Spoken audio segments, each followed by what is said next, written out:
Hello, everyone. Welcome. When you get a second after grab something to eat, take a seat. Thank you all for coming. I'm delighted to have you here to participate in the first ever Social Change Through Intergenerational Dialogue Conference on Aging. The fact that many of you have traveled here today from all over New York State serves to remind us just how important it is to come together as a community, to share stories, to discuss the issues, develop future solutions, and enhance the knowledge of those who seek to improve the lives of older adults and their families. I'm honored to have Bill Armbruster, Anne-Marie Cook, Rosemary Fagan, Teresa Galbier, Art Mason, Courtney McGinness, Maureen McGuire, Chris Perna, Dr. Al Power, and Charlie Runyon here with us today. All are esteemed leaders in healthcare for older adults in New York and the Rochester area. They are here today to facilitate 10 different topics involving not only older adults, but our parents, our sisters and brothers, our friends, and ultimately ourselves.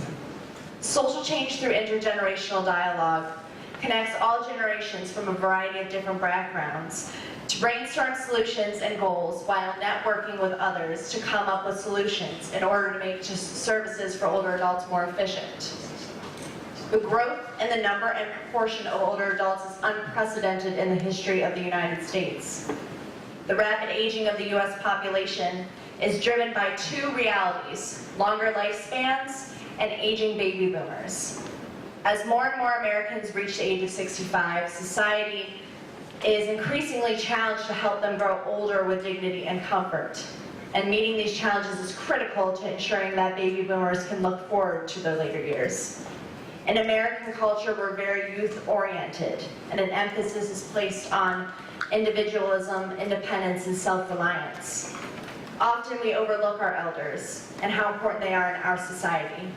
Then there's America's work ethic, which holds that if you're no longer working, you've lost the main value that society places on you.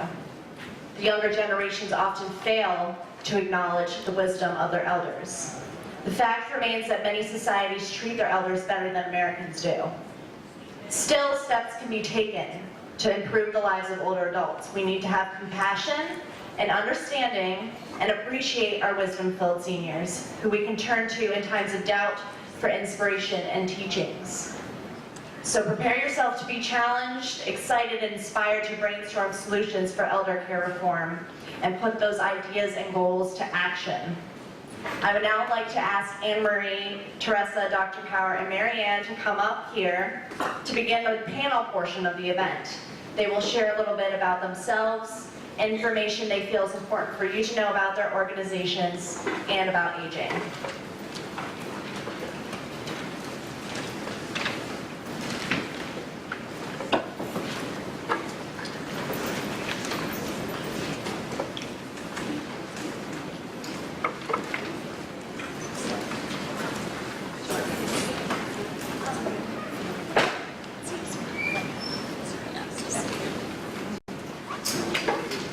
Good morning, I'm Anne-Marie Cook. I'm President and CEO of Lifespan, and I want to thank you and of course thank Danielle for inviting me here today to this aging conference to discuss this important issue about social change through intergenerational dialogue. Briefly, I want to tell you about Lifespan. For those that don't know, we're a nonprofit organization that helps older adults take on both the challenges and the opportunities of longer life. We have over 30 programs, including care management, senior centers. We do home modification. The director of our elder abuse prevention program is here, Art Mason. And we link people to services so they can remain independent and vibrant regardless of where they live. We also help debunk the myths of aging that prevent or certainly hinder older adults from reaching their full potential in their older years. You will see some materials about Lifespan on the back table, and one of them is our annual report. This year it's entitled, Making Rochester a Great Place to Age Well. Because at Lifespan it's not enough to think just about the clients we serve. We are committed to a broader vision that includes changing attitudes, fighting ageism, and promoting an age-friendly agenda so our community is a great place to age for all people. First, when I talk about aging, I'll just set the stage very briefly, but everyone in this room probably knows this, and Danielle went through some of the statistics. One, aging is a relatively new issue, believe it or not. Just think about it, in 1900, just over 100 years ago, the average life expectancy of an individual was 47 years old. 47. Retirement in any form did not exist. A few other startling statistics: 38 million people today are over the age of 65, and this number will double in the next 20 years. 5.5 million people are over the age of 85, and this will grow to 7 million in 10 years. 68,000 people are over the age of 100, and this will grow to 1 million by 2050. 68,000 today, 1 million by 2050. Today, the average life expectancy, of course, is 78, but if you're a woman, age 65, you can expect to live at least another 20 years. As you can tell, I like statistics, and I could go on forever, but I won't. But as everyone knows here, 85 is the fastest growing age population segment, and I'm sure you know that someone who retires at age 60 will live at least 1/3 of his or her life in retirement. One thing is clear from these statistics, that never before have so many people lived for so long, and that's why we're here today. Danielle has set a very impressive and aggressive agenda for us today to begin the dialogue on aging, to begin the discussion about public policy. Think about it, for the last 50 to 60 years, we've had public policy that, quite frankly, encourages people to live in a rural community, their only mode of transportation is a car, and to be isolated. And today, we have to figure out how all people can age well. I'm excited to be here today to help our community, our state, and certainly our country create and promote aging well for all. Thank you very much.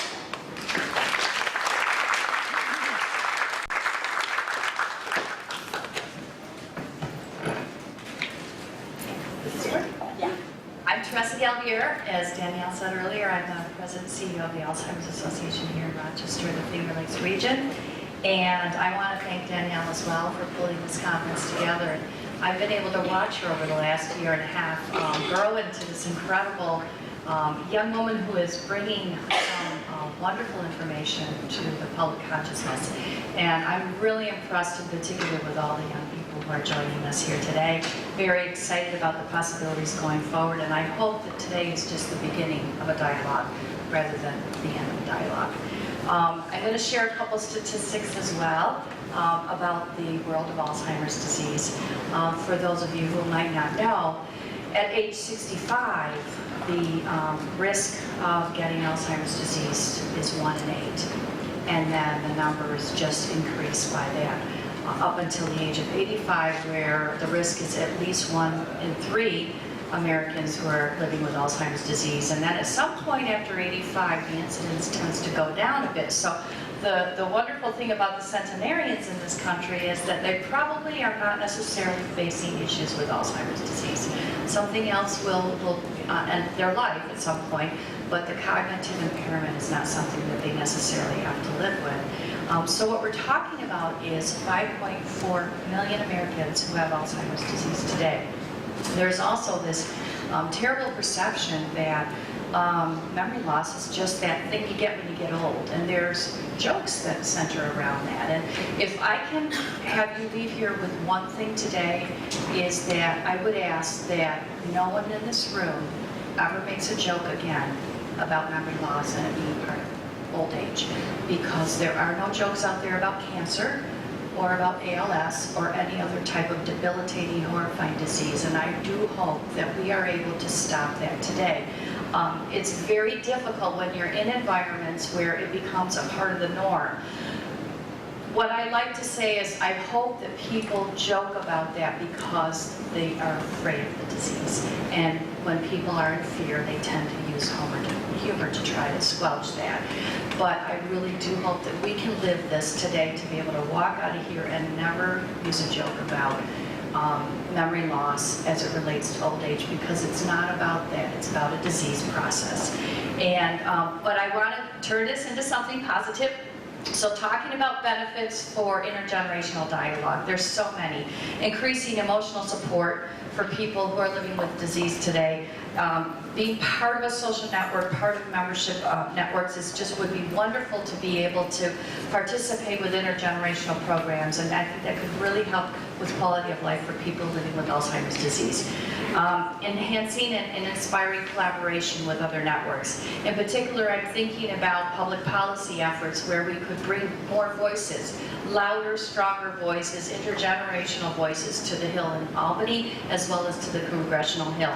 And that's where we're really going to make change at the global level, when our elected officials see that we are all in this together. So a couple things. I do have brochures as well over on the side table, and I'll have them at our table as well, about some of the creative programs that we are doing today for people living with the disease. And I do hope that many of you would like to participate with us in those. And if you have any questions afterwards as well, I'm available too. So again, Danielle, thank you for your efforts, and I'll move it on to the next person.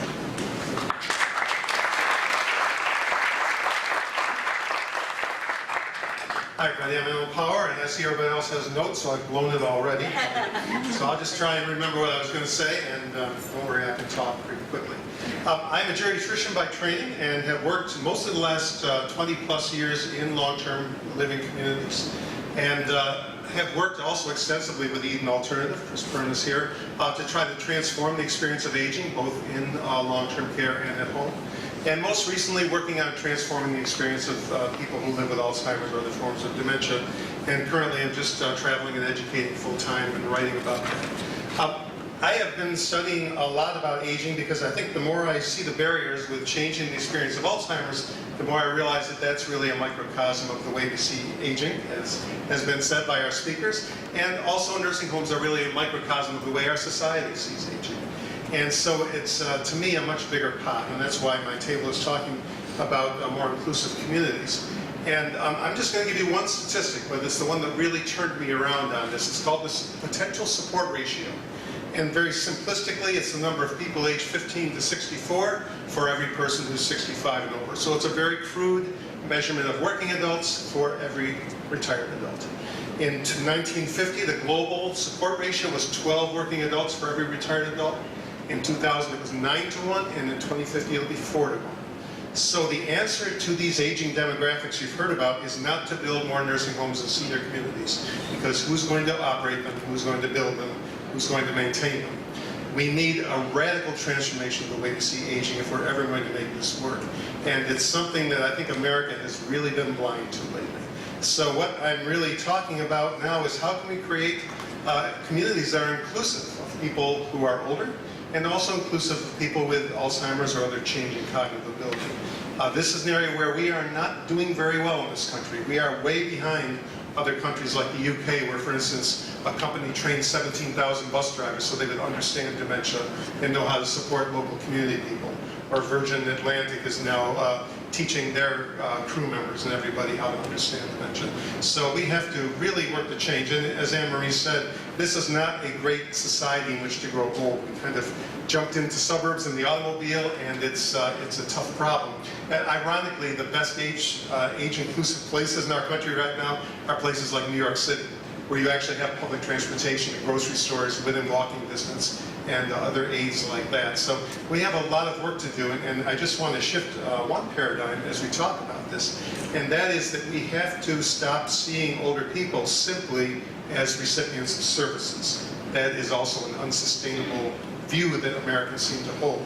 Older people have a wealth of experience, wisdom to share with the rest of society. When we pull them out of society and put them in other places to live, we deprive ourselves of that wisdom. So as Margaret Mead once said, if we separate old people from family life, it's a tragedy for both them and for the young. So we need to create what I call age-inclusive and dementia-inclusive communities. I don't go with the word age-friendly because to me that's a little paternalistic. Oh, we like old people, isn't that nice? But that doesn't necessarily mean that we respect them, listen to what they have to say, include them in civic life. So I think that, there are a few places now, Portland, Oregon, Madison, Wisconsin, that made some noise about this, but why can't Rochester be one of the first truly innovative, age-inclusive communities that can start to really shift the way we see aging and people living with changing abilities? So thanks very much.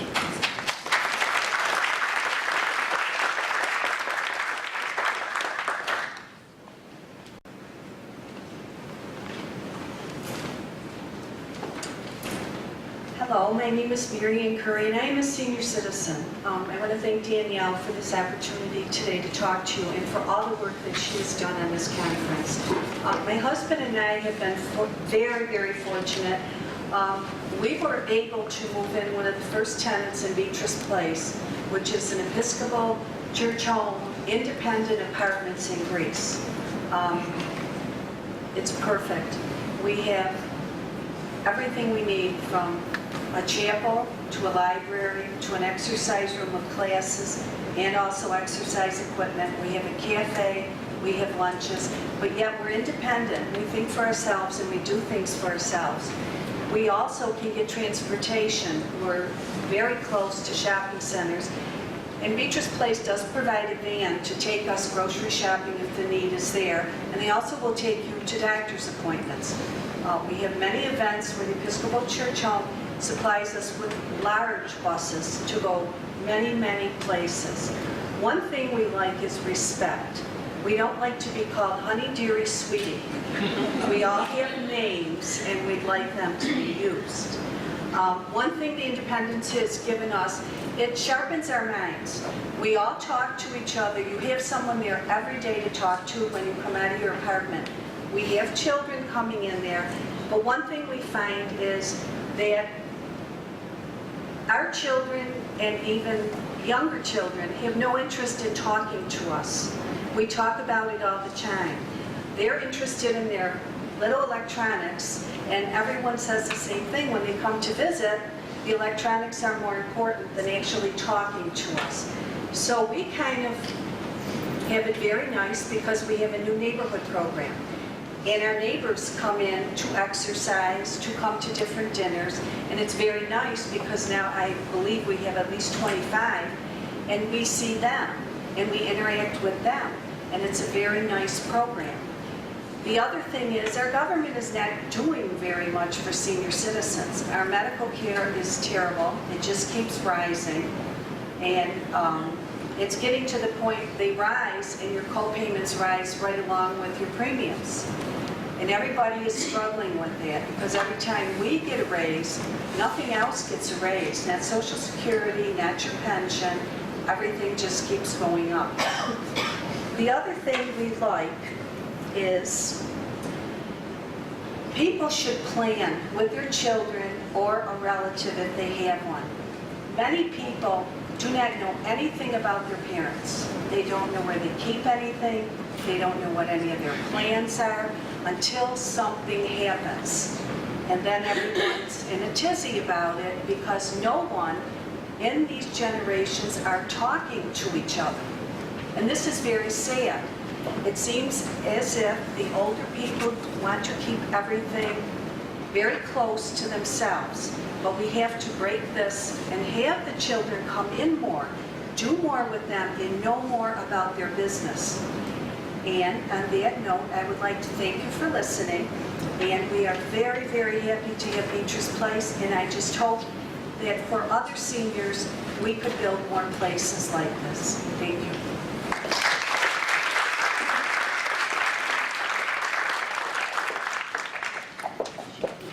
Thank you all. Sit back in the tables. I appreciate it. Yeah. Okay, yeah. That's all right. Thank you, it's wonderful. I'd like to ask Jen, Andrea, and Lauren to come up, please. I have all these mics in my...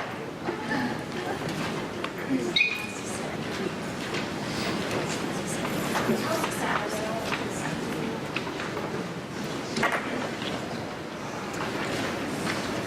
I'd like to begin the confronting ageism and stereotypes portion of the event. This activity is to encourage all of you to identify and think critically about the stereotypes that are commonly held for younger and older people. Please shout out whether you think the target is young people, older people, or perhaps both younger and older people. They always stick together and keep their distance from other age groups. I hate the way they drive. They're a menace on the road. They're always taking and never giving. They think the world owes them a living. Thanks. They're so opinionated. They think they know everything.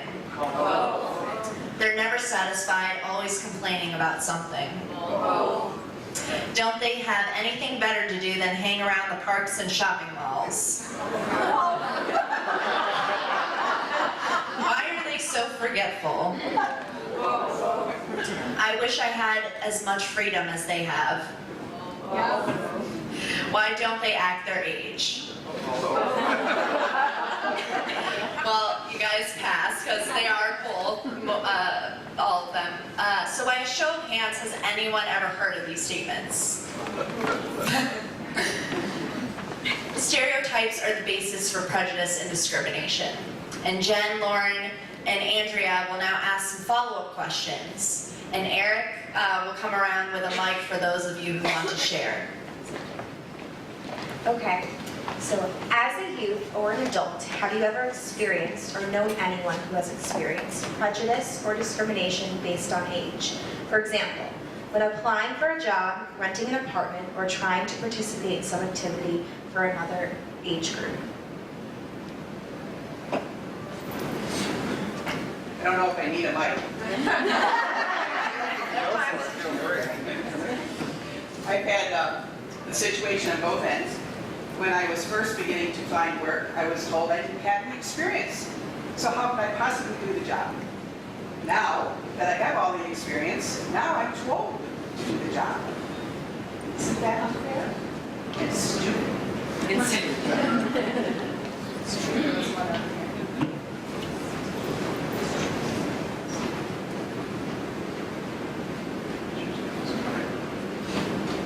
When I was a young woman working one of my first full-time jobs, I saw an older woman being interviewed for a similar job.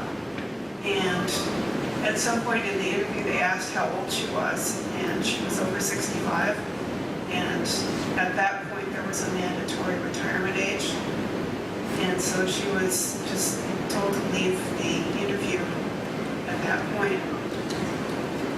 And it's always bothered me because I'm sure she needed the job.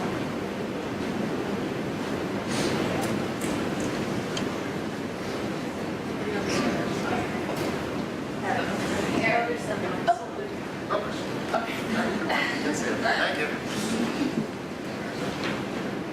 Hi, I came to Rochester in 1979 to work for Xerox. And at that time, it was the idea that you would work until you retired, company for life. Yeah, Xerox. I didn't quite make it, which was actually good for me because then I started going to the non-profit area. But I think that for people now graduating, there is no idea that you're going to be with this company for life. So I think this issue of age discrimination is going to become a lot worse. Yeah, good. Hi, I'm Kathy Harrison, a licensed social worker, and I also volunteer at Alzheimer's and at Lifetime Care Hospice. And I recently interviewed for a part-time job. I did a lot of volunteer work, but what I found interesting about it was in a small nonprofit that I've worked at before, and they had a small grant to have outreach for Jewish folks who were intermarried. who were young. And so you were supposed to be reaching out to young people to bring them back to the Jewish faith, get them involved, and perhaps they were involved with their spouse's religion. So at one point, and I know these folks well, but at one point I was asked if I liked young people. I really didn't know how to answer that. I have 3 of my own. And I think they were looking for a young person to reach out to young people. But the thing is that I really think that I have the qualities to reach out to young people. I have a lot of friends who are young people, and I'm very involved with young people, including my own. But that was kind of it. And I think that that shows this sort of breach, this gap, that when you are reaching out to young people, you should be young. And when you're reaching out to older people, you should be older. And it doesn't make any sense because even though I, at this point, have lived 57 years, I am still a kid inside, a teenager inside, a young person inside, and I think that I enrich what I do with all of that. And so that's one thing that really struck me when it happened.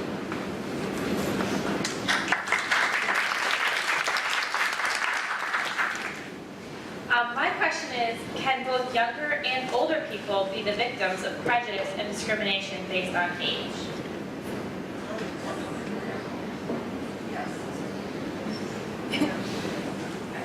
What could and should be done about age-based prejudice and discrimination? Is this a problem that older and younger generations could work on together? Hence this conference. Exposure. This needs to be talked about. It needs more exposure. National, local, people's understanding that, we all have something to bring to the table, both the young and the old. We need to value our old people because they have so much wisdom and so much that they can. I always told Danielle's mom. And I always told Danielle, everywhere you're going, I've already been. You break it up with a boyfriend, whatever it is that you're doing. So come to me, use me as your resource because I've already been a lot of places. So there's so much we can learn from our elderly people, or older people, I shouldn't say elderly, but older people. We don't respect our elders like we should. And there's just a lot that can be learned, and we just need to realize we have a lot more in common with each other than we do the opposite. Sorry. Regarding that, I would like to also suggest that we need to start much younger with our people who are going through middle school and even younger, and to go visit elderly in the homes. I have a son who loves anything war-related, and I gotta tell you, it was so cool to take him to visit the old guys, because it was all about World War II, and he could not wait to go. And it's another way of looking at the world, because it's life experience that is being shared between generations that each generation may never have experienced other way. Often the parents, grandparents that went to World War II were marked so much that they could not talk about it, and the grandchildren are interested in those things, but their parents are too busy. So it's actually a way of looking at things differently, where there's a need for connection, for the human connection, but we are not always facilitating that through our educational system. Thank you. One more question. Yes. I just have one comment. Being a person who is older and who has taken several courses at Nazareth, I find it to be very interesting in that it's a great experience for me in class, but very often I'm the only older person in class. So it's a little bit, maybe a bit daunting, but after a while you get used to it. So my point is the reverse of what the other lady just said. Perhaps the older people should get out and visit places where the younger people are also. Anybody else?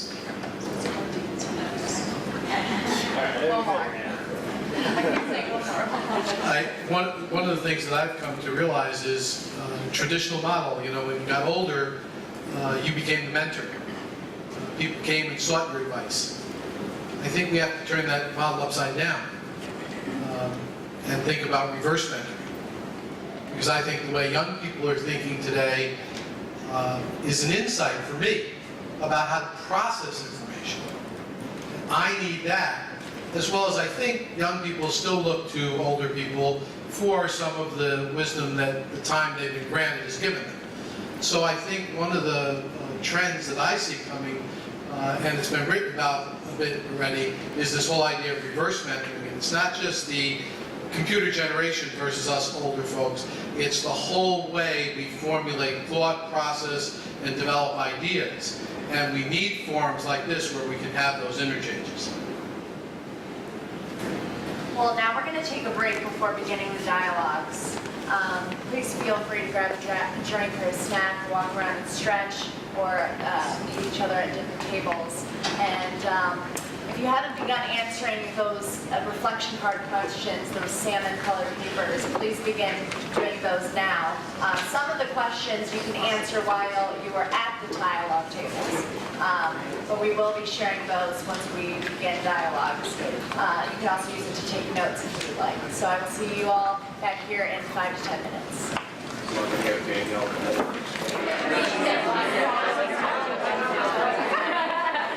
Hey everyone, I know it seems like it hasn't been 10 minutes, but we're going to start the intergenerational dialogue portion. So if you can make sure to get in your first dialogue topic seats, we'll begin.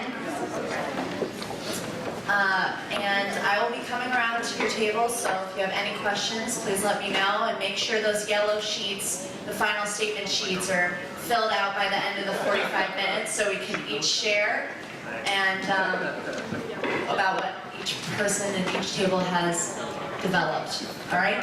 Thanks.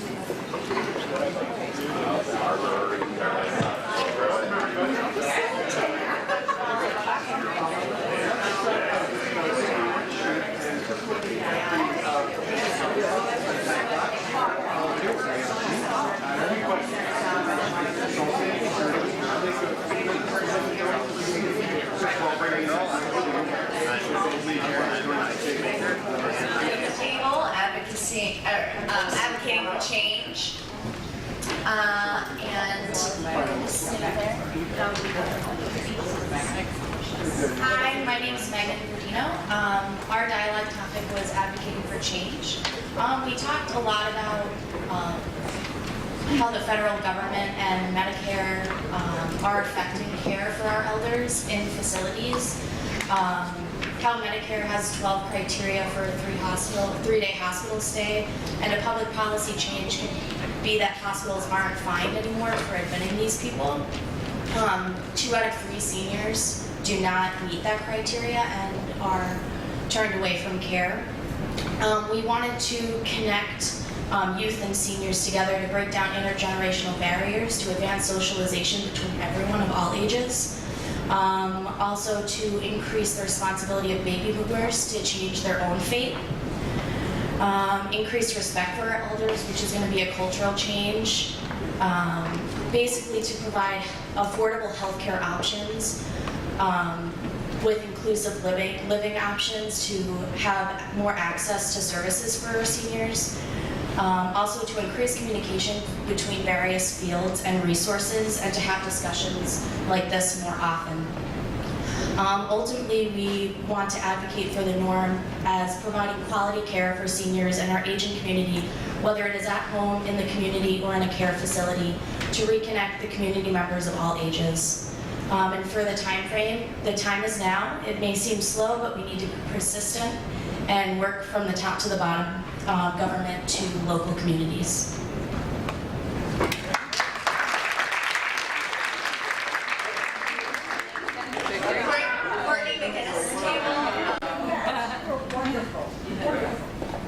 agreement was to take the note. And we were looking at neighborhood outreach. One of the things that we started with was to assess what the needs were in whatever neighborhood or community we were in. And many of us around this table happen to have that skill, and there are many people out here around these other tables that have this skill of assessing and planning for a community. If not, I'll teach you how to do that. We have caregiving as a skill and a talent that we need in the outreach, because if you don't care about people, you're not going to try to reach out to them. Breaking out of the comfort zone, we talked a lot about that. It's easy to just stay where you are in your little group. It takes a little courage. A little courage to reach out to do something new. And that's what this is really all about, is reaching out of your comfort zone. We also had a bookkeeper. By the way, you need some real talent in order to keep the programs going. Having written grants and done bookkeeping, I know that that's an essential in order to keep your standing in the community with the government. What goals were discussed with the group to create change, to listen, to support naturally occurring community groups, the idea to get to know your neighbor, the neighborhood facilitator of a Facebook for the neighborhood, and a directory for the neighborhood already exists from our group's knowledge. Young people, the example that you gave of your son going to talk to the person about the World War II, if your son had taught them how to use Facebook, there would be an opportunity to exchange knowledge bases among the generations. Let's see, pets. That was one we just barely touched on, and the idea was that you could take your pet for a walk and reach out that way, or sit on your porch and give them a dog biscuit, so they'll come and visit you. Keep it simple. I think that came out of that idea of the pets. Continuing education based on interest rather than age. So the gentleman that was going to classes, one behind you there, at Nazareth, maybe that person would like to learn how to knit, and I'd be willing to teach. So that's an opportunity to share your knowledge bases among each other without having the formality of an education.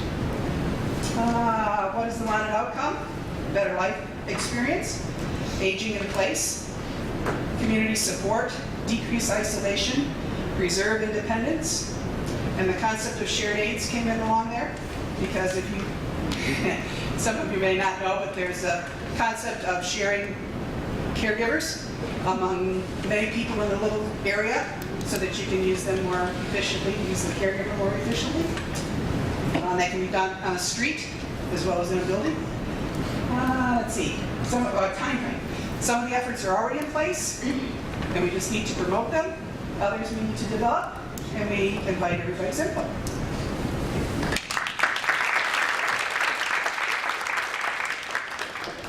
Teresa Galbier still wants to speak up.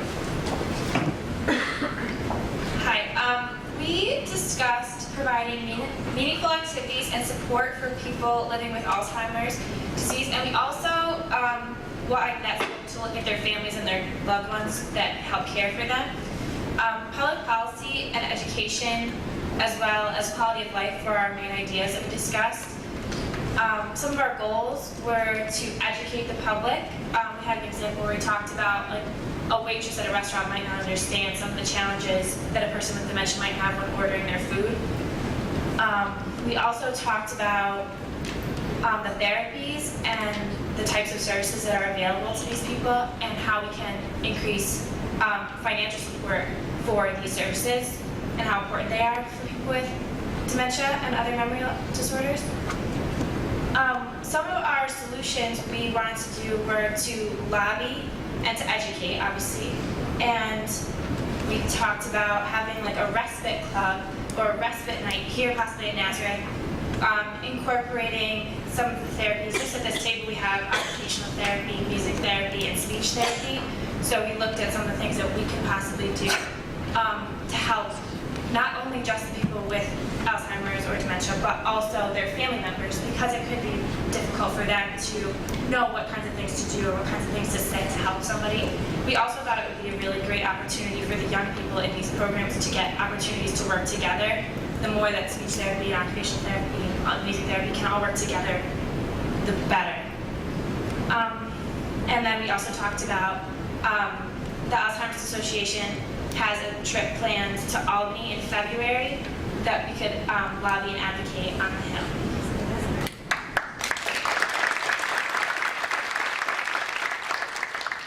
Perna's table, Lauren, if you could pass that to the spokesperson over there. All right, I got elected as a spokesperson. It shows how much power I have at this table. We talked about a new model for aging, growth and well-being, and talked a lot about the idea of creating this intergenerational dialogue, connecting youth and elders through volunteering, retreats, and a variety of community-based activities where elders and youth come together and get to know each other and understand the commonalities that they have. Back to the way you open the event, how many issues we have in common, right? And education, we think, is really critical. Institutionalizing the change process, so getting to our youth early and educating about ageism and how to eradicate ageism, and starting to move away from this segregation that we've unfortunately society done with elders, and moving back towards integration. So talking about all those different things. In terms of what we would do to create change, I shared with them the Eden Alternative philosophy, and it was agreement that Eden Alternative is something like it. Teaching that philosophy would be very helpful. Encouraging activities, bringing the generations together, bringing elders and youth together just to learn from each other on a regular basis. Creating community settings where that can happen. Getting rid of senior centers and creating community centers. That can happen. So solutions were, we talked about the fact there's a lot of stuff going on in the communities today, but it's very fragmented and piecemeal and not really well integrated. So bringing it all together, creating this broader community view, and this idea of really reframing the whole way we think about aging through the educational process. And it's about growth and well-being, and not about declining. So really trying to eradicate that declinist view through an educational process. And then wanted outcomes, just the realization that generally what's good for elders is good for everybody. So if it's good for the elders, it's good for the community as a whole. And moving away from this declinist view of aging, and then finally just creating enriching environments where elders can continue to grow in the community.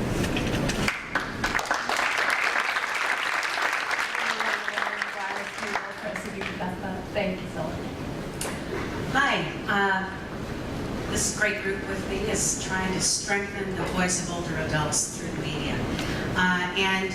Can I just say that this is the most exciting time to be alive, and not the other way around. So we hear about the crisis a lot, and I think we talked a lot just about compassion. And in this table, just in our discussion alone, compassion, social justice, justice for all generations, a reversal of cynicism. And those are ideas that we can change through our use of media and our insistence that media folks listen. So we talked a lot about that, and I'm not going to go through a lot of what we said because you've already said it so far, but some of the outcomes we thought would be really great is to form a social media group network where anything goes, a YouTube channel where we form a group and it's all generations and we contribute to it daily. Who knows where it can go? All over the place, all over the world. Enlist young people as advocates for older adults, and hope that we make that be a staple, because so many of our people here just at my table are already expressing concern about their grandparents and wanting to petition government people to, build a senior center in their grandparents' neighborhood, things like that. But enlisting young people as voices for older adults, especially those who can't advocate for themselves. Writing about your experiences and sharing them. Writing about it and sharing it. Find your audience. Find your audience. Find your audience. They're out there. People want to know. And wouldn't it be great if we petitioned all of the major sources of grants locally. Said we want to do a PSA, and we're going to talk about how we're changing where we live, right here, right now, and to enlist people to join us, because now is the time. Now is the time. So, pass it on.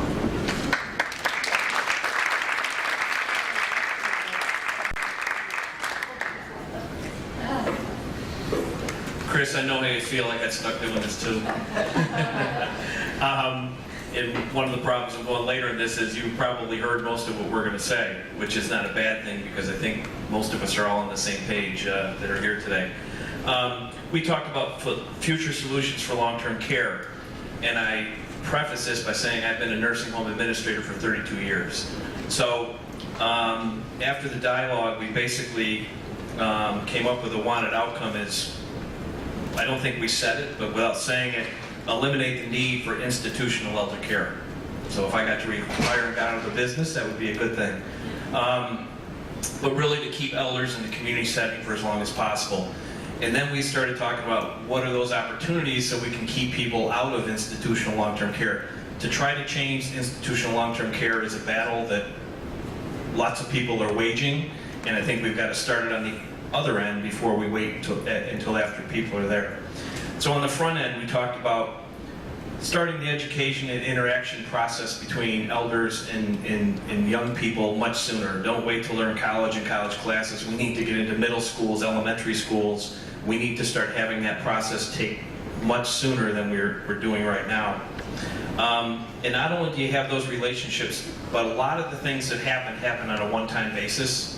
You have a group come in and the group leaves and you say, oh, we had some interaction between some older folks and younger folks, and they may not see another older person for another 5 years. It's got to be an ongoing interaction. So middle school kids keep interactions with older folks after they're through college. So it's got to be a sustainable relationship.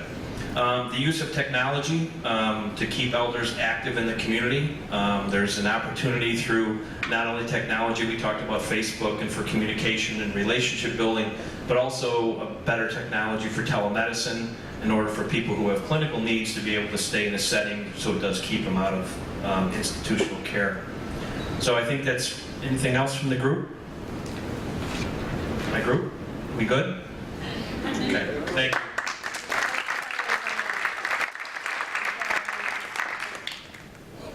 Following along the lines, I was actually intrigued. Our group was on caregiving and didn't necessarily come up with the immediate responses we needed to address the issues of caregiving, but really talked about culture changes and respect and how do we move these along. Similar to Chris's group, we looked at promoting intergenerational and cultural respect, interconnectedness, and one of the words that came out, or comments that came up, was places for creative interaction.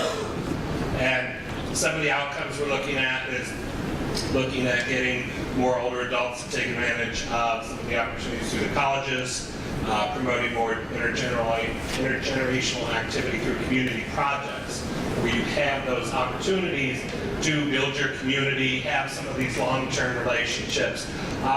And then not only looking at reverse mentoring, but looking at mentoring at both ends, as was mentioned here. If you're going to take the opportunity to, take your child to talk to some vets, let's also look at there's some other opportunities. So where are the shared learnings? And I think this is something our group really had quite some dialogue was, used to be, if you wanted to learn something, you would find someone who had been there and done that, and you went to them. Now there's a YouTube video for everything. That's how I changed my last headlight, was I put in my car. I didn't have to call my dad. It probably broke his heart. I didn't have to do this. But these are some of the things that are naturally occurring through technology nowadays. So how do we promote this relationship and this trust and the shared wisdom that goes both ways? As we talk about technology, it was said to me once, your children are technology natives. I'm a technology immigrant.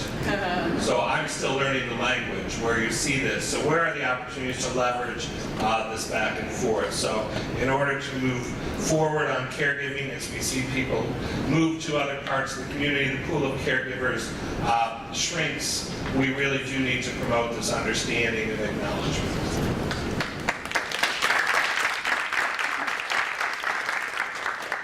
Thanks, Bill. And like Charlie said, many of the things we discussed are very similar themes. So I'll just hit the highlights here. And our group is about livable communities. So first thing we said, we wanted to identify leaders that could adopt inclusive community principles. We liked Al Power's words that he used earlier. And really looking at World Health Organization information, AARP's livable communities, but what are the principles in our community in which leaders can adopt and work with us to achieve.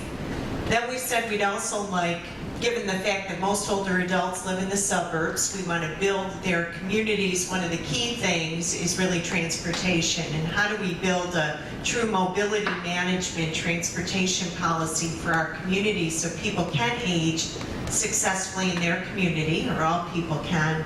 And then we also said we want to foster communication through events like this that aren't a one-time thing, ongoing. So between professionals, between all ages, we can develop policies we need to, but also talked about interdependence among all ages. We talked about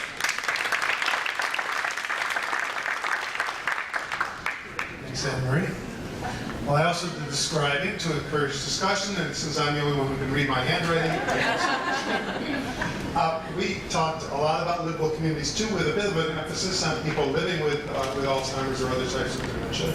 As far as creating change, we really talked about the primacy of education and training of both members of society and also professional staff too, with improving competencies.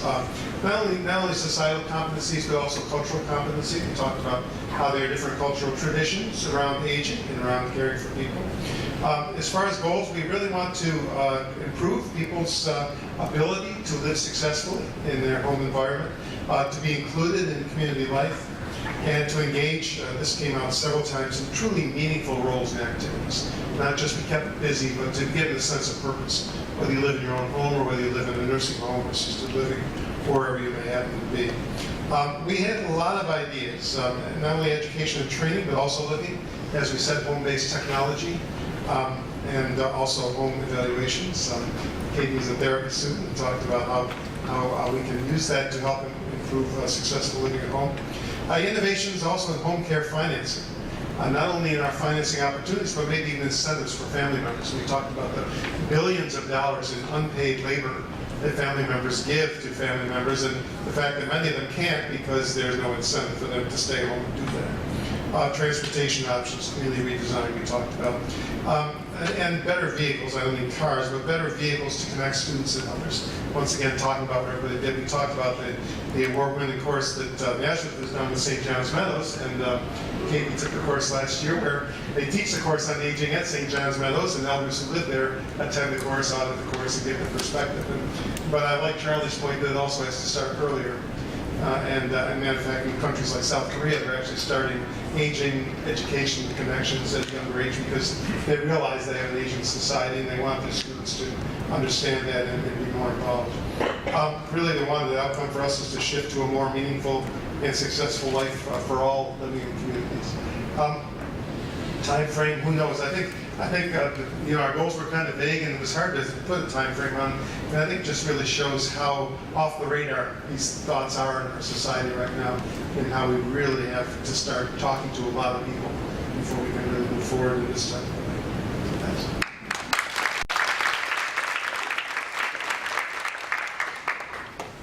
Well, at the risk of sounding like a broken record, certainly education. But this group being very diverse and with many good ideas from different perspectives, we sort of boiled it down to a couple different things. And if we have to talk about what type of change would we make, they actually got very, very specific, and believe it or not, the topic is elder mistreatment. And I think we talked about a lot of myths that are out there, and probably if we did a poll in this room, it would illustrate a lot of the myths and stereotypes related to older adults that exist out there. But if you will, boiling it down to what would the one idea would be, just think about this for a minute. Branding of elder mistreatment or elder abuse, the branding of it. What would that sort of boil down to? Well, more specifically working with a group at least to kick it off, like the Ad Council, to do some sort of an awareness campaign. What specifically would be the goals to create the change? Really inform the public and professionals, medical professionals, long-term care, victims themselves. Because as was pointed out at the table, many older victims, especially those over 80, don't see themselves as the victim of quote-unquote abuse. While the baby boomers, because the generation that's coming up is aging, might see it as domestic violence growing old versus elder abuse in the old. Don't use the abuse term, but also the diversity of the victims. LGBT community, the Hispanic, Latino community that's growing across our country. Just a wide diversity of possibility of victims. We would need to have some sort of a public awareness campaign, education campaign that really hits all of those cylinders or finds one common theme, which would be very, very difficult, but one of the themes would be that you can, in fact, be a victim and not be aware of it. Changing the laws is another change that they were very strong about, given that, as many of you may or may not know, New York State is now the only state in the United States that does not have mandatory reporting for elder abuse in the community. We are the only one that does not. Third largest number of seniors. We do not have a mandated reporting law for nurses, doctors, social workers, or others. You don't have to call in. And certainly, something near and dear to my CEO boss's heart, Anne Marie, funding. Money.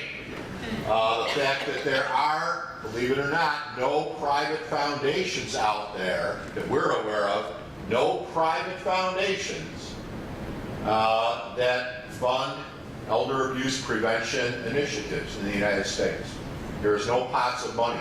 There are for other types of family violence, domestic violence, we've heard about the NFL, etc. Child abuse, certainly very worthy. I've got 2 kids, but there is no private foundations that fund elder abuse prevention or that type of work, which it might be a surprise to some of you.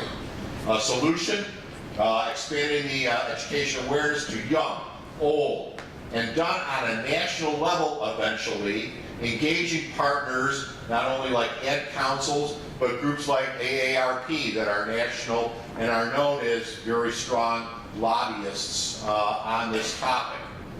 Searching those groups out. What do we want the outcomes to be? We want victims to realize that in fact they can be and are being victims of the financial exploitation, physical abuse, neglect, and where to call. Where do you call? Do you call AARP? Do you call Adult Protective? Do you call Lifespan? Who can you call? Because very often older victims don't have a clue. And the awareness of the depth and the breadth of the problem, as we said, a couple little catchphrases that the group came up with was voice through media and everyone gets older. And time frame, just sort of picked it out, at least to kick this off, maybe 18 months to 2 years.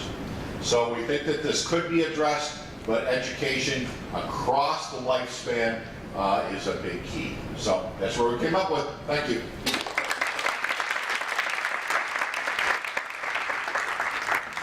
All right, well, those were some great solutions, and we are going to now move forward to get to our next tables for the second intergenerational dialogue portion.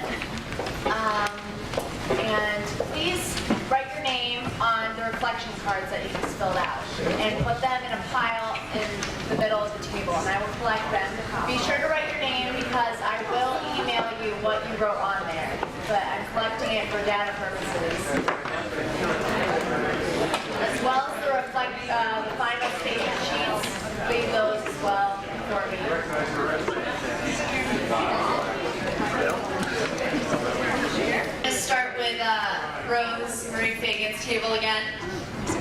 would like to.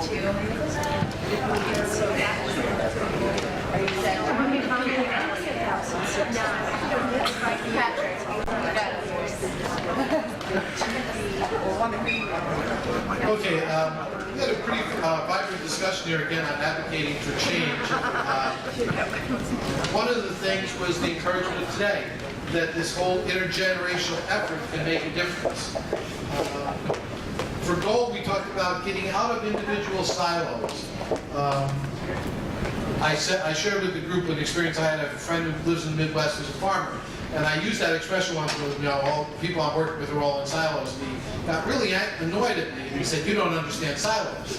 And I said, "Okay, help me." And he said, "A real silo system on a farm is interconnected. The silos feed one another, and what's going to be fed to whatever the animals are comes out in the right measurements because the silos work together, not independently." So we kind of talked about the idea of what we need is the various energies in this room around elder issues, the nursing home issues, the food issues, the dementia and Alzheimer's disease care issues, and so forth. We need to come together in some more synergy to really make an impact, because individually we could be fighting each other. And how we're going to spark interest in student populations. Two of the students at the table shared stories about their plans to care for elders and working with elders already. And I confess, at least, that when I was a senior in college, I think I can remember that far back, I don't think I gave a lot of focused thought to how I was going to care for my parents. So it's encouraging to hear that here. That the elder issues can be brought together and an intergenerational response to them, so that government can't say that the only people advocating about elder issues are all the gray hairs. That there has to be because aging, we all age. From the moment of our first breath to our last breath, it's the process of aging. It's not something confined to the last third of life. So the energy again here today about aging and doing it together. And timeline we talked about today is the first step. We started the conversation, and that's a good thing.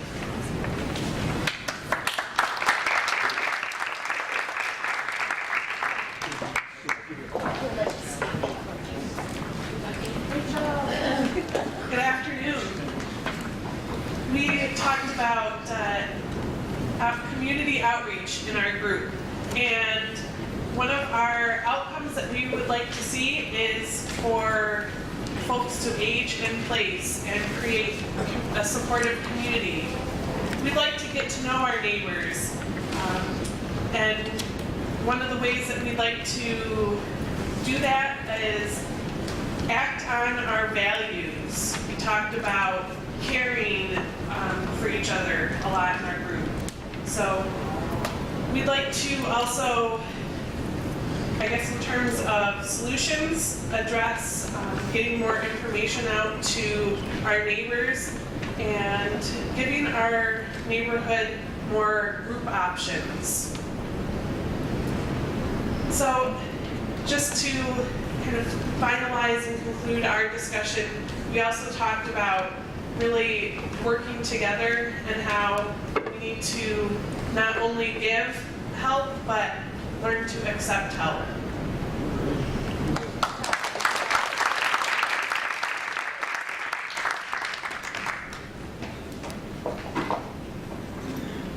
Hi.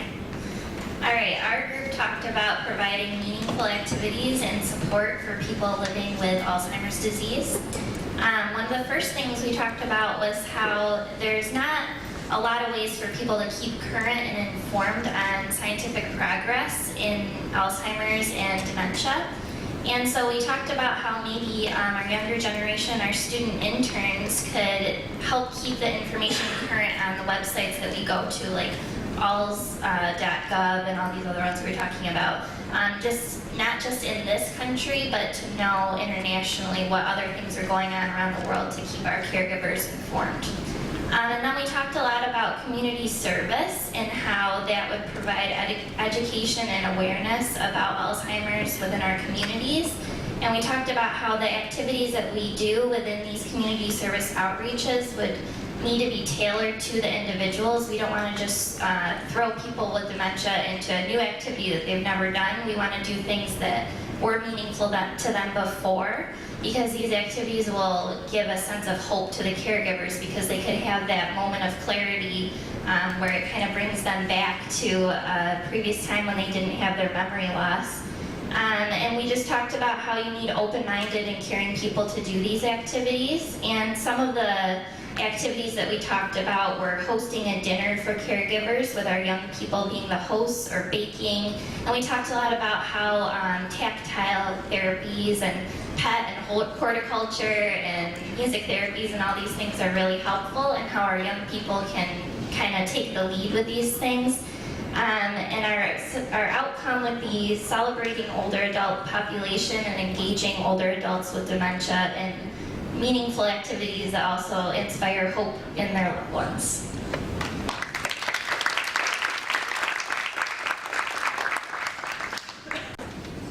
So most of our discussion focused on the fact that as people age, our society sees them as less worthy.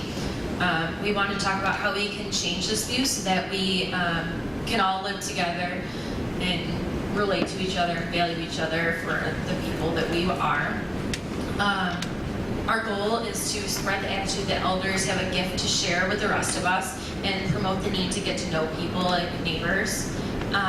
We were going to address this through education and socialization, so we can orient relationships, orient our value around relationships instead of seeing people their worth by what they do.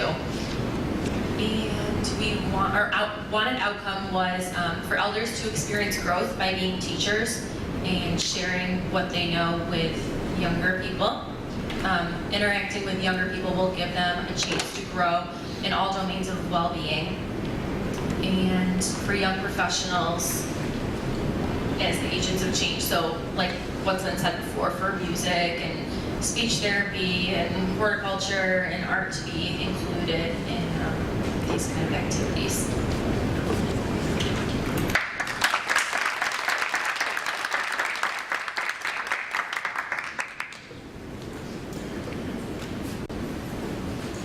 And I was just thinking, oh my gosh, I'm sorry, but you know, it's okay for somebody like Louise Slaughter, who's like, is Louise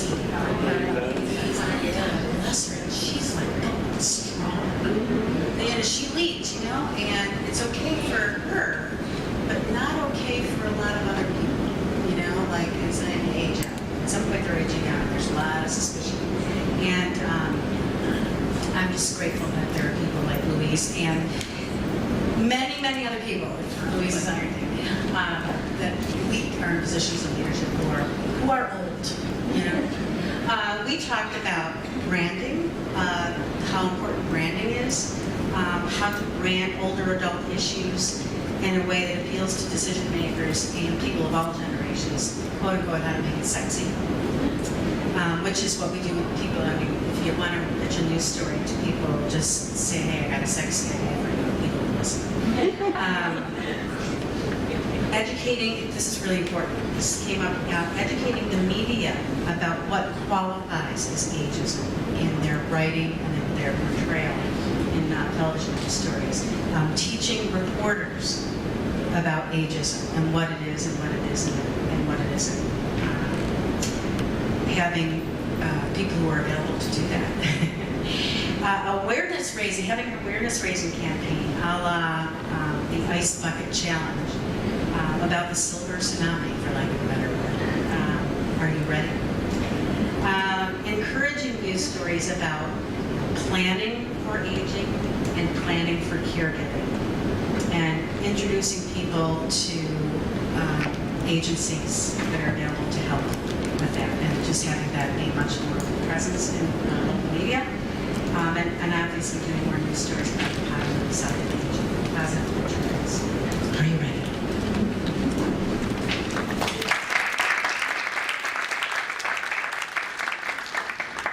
Okay, our group did a little different this time.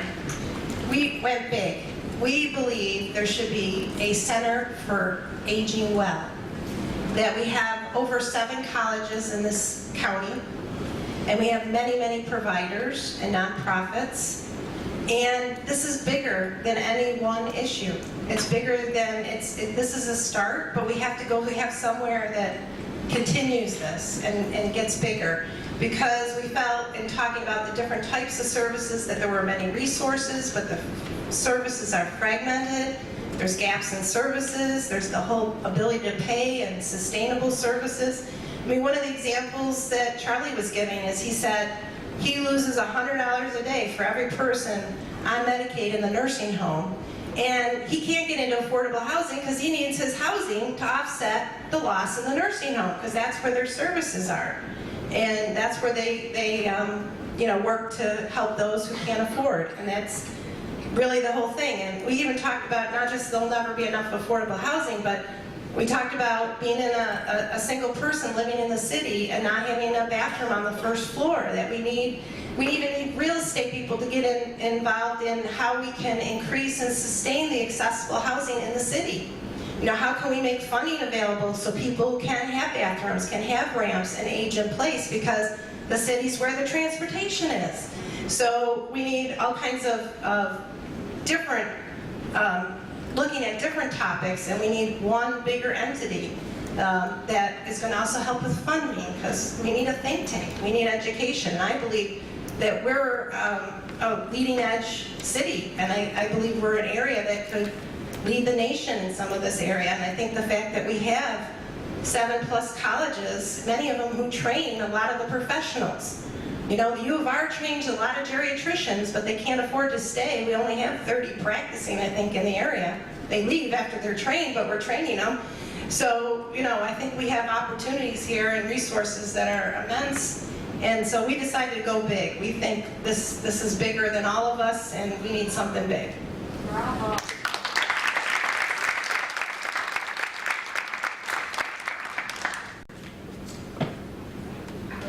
Our group took a different route this time too. Interesting how the dynamics change with each table and perspectives. And it was said very well here, you can't foresee how someone's aging experience is going to unfold. And I think that is the difficulty when you start talking about caregiving, is if you've met one caregiver, you've met one caregiver. Everything is different, from needs to family dynamics to wishes to experiences, to past experiences. So I thought, wouldn't it be nice if it were easier to know, not get a list, but to know what your options are to keep someone home versus looking at any type of long-term care facility. And wouldn't it be nice if you can make a placement and feel good because all of the facilities are great and you're choosing amongst the best because that's what's expected, not don't go here, don't go there based on experience. So these are some of the things we wanted to strive for and to make sure that we had acknowledgement for. And then we had some more specific things that we looked at too. Exploring minimum staffing in long-term care facilities. You know, what does it take to get us to that excellent piece? And it's not just having more hours, the training that needs to come along with it. Someone was making a statement that a personal care aide gets 40 hours of training in order to practice, and a hairdresser gets over 120 hours worth of, you know, as you can tell, it didn't work for my hairdresser. So looking at these ongoing, you know, training needs, opportunities, you know, and even within the needs of people who are on the same floors in long-term care facilities, you know, even, you know, looking at training things like dental care, how important that is to someone's overall health, plus the other type of proper care they need. And, you know, there's pros and cons to this, but looking at cameras in rooms of people who are nonverbal, making sure that someone and somehow that they'll be able to tell their story, you know, that is controversial. But those are some of the things. And then looking at, you know, while we're shifting to Medicaid managed long-term care, looking at how that's going to play out with consumer-directed care, some of the waivers, and some of the people who don't fit nicely within a box. So those are some of the things that we came up with.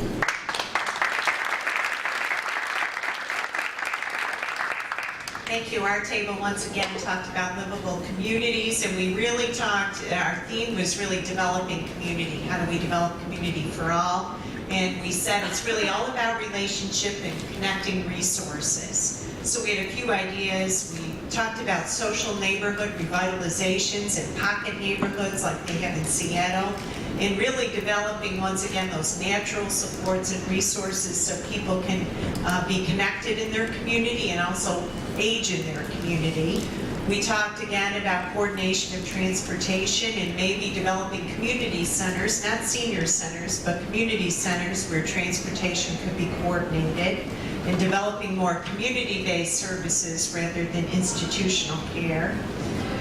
We had a couple of ideas about developing college-age students that could live with older adults when they are, here on campuses, older adults or their grandparents, to learn from each other. And on that note, sort of educating between the generations where technology can really help even individuals who are at home or homebound connect to community through Skype and other technologies. And we talked about policies about housing when new developments go up, and we talked about College Town near the U of R. Should policies be developed where there's always, some set aside for affordable senior housing? We had talked about how some people really loved sort of the, all the activity in that area. And finally, we kind of stole from your table, Maureen, and talked about there's ways to promote livable communities. There's a new series on PBS coming out called Age-Wise, and we really should all promote that. So we're all talking about livable communities in our area.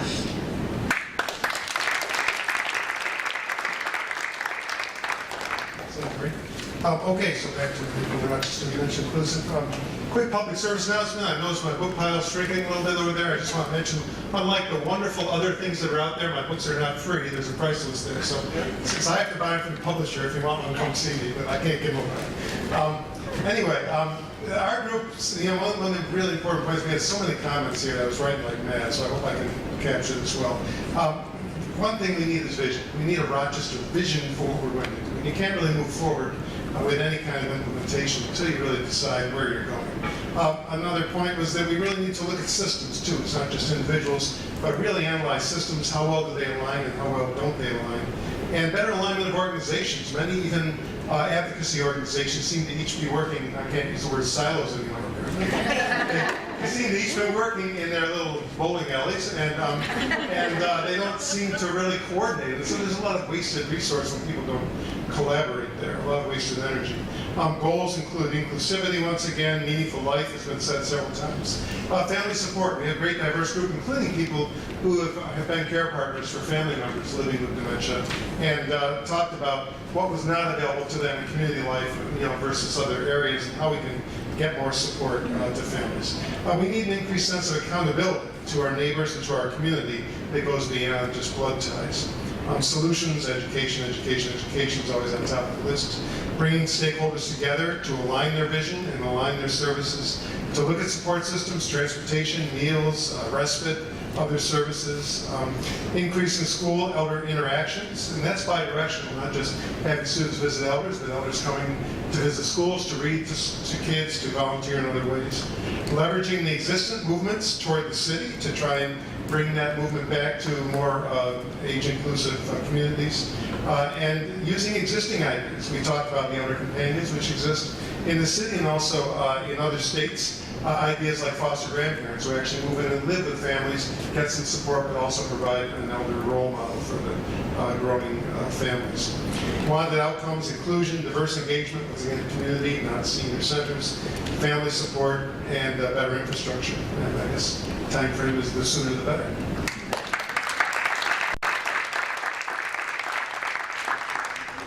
Because I know we're running a little long here, I'll give you the Reader's Digest version of this.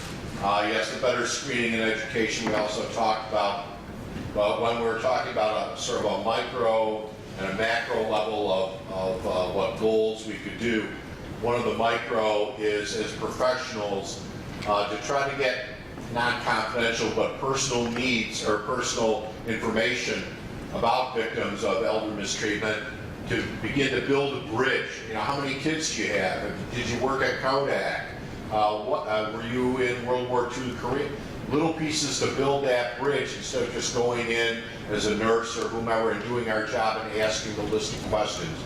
On the macro level, really to do a much better job of doing an evaluation, I guess a bigger study than say the New York State study or the one that was done on the extent of the problem and really who is at risk, especially with the boomers who are about to hit the age wave. 3 specific, actually excellent ideas. Have a youth, and this has sort of been mentioned, a youth-older partnership, intergenerational interaction. Create a community ombudsman, or within health facilities or hospitals, a health advocate who could, again, build those relationships and advocate for older victims with the systems, the many different systems, criminal justice, social work, health that we have. And begin using social media, this is from Eric, our IT guy, especially for the boomers, for people to be able to both report when they're victims, but also to get education about that, to really push the social media that in particular boomers are much more savvy with. What's the overall outcome? Of course, increase awareness, but also self-advocacy for elder victims. If they are able to, if they don't have, as Jen pointed out, like dementia or something that puts them at high risk, at least a part of our victim population to be able to know where to go and get help. And the time frame, approximately 18 months, and I know we're over, that's it.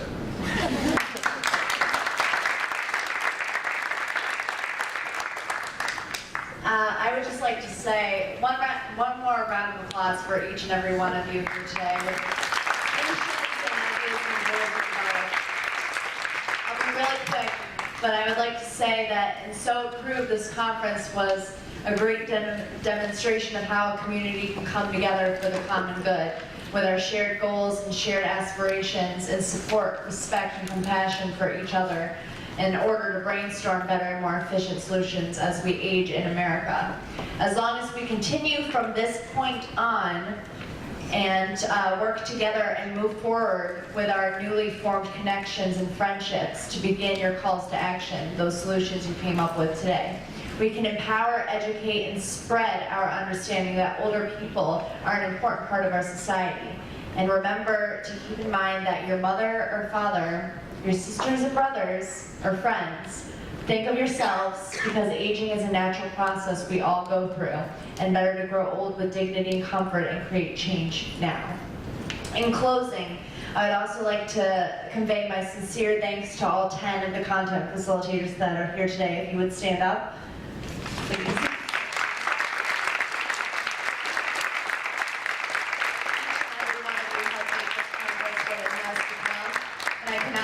How grateful and honored I am that you all agreed to be involved in this conference, and I look up to all of you for the difference you make in lives of elders every day. Put it around for Danielle.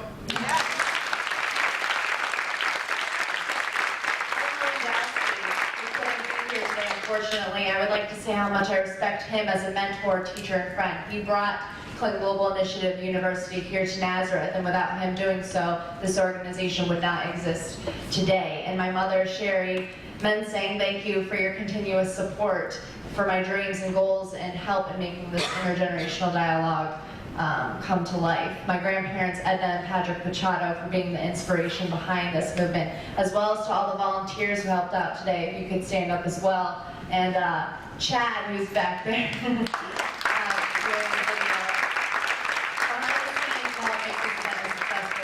Lastly, I would like to thank all of the participants for attending. You're all catalysts for change. Today is just the beginning of us working together to enact these changes for the betterment of all Americans.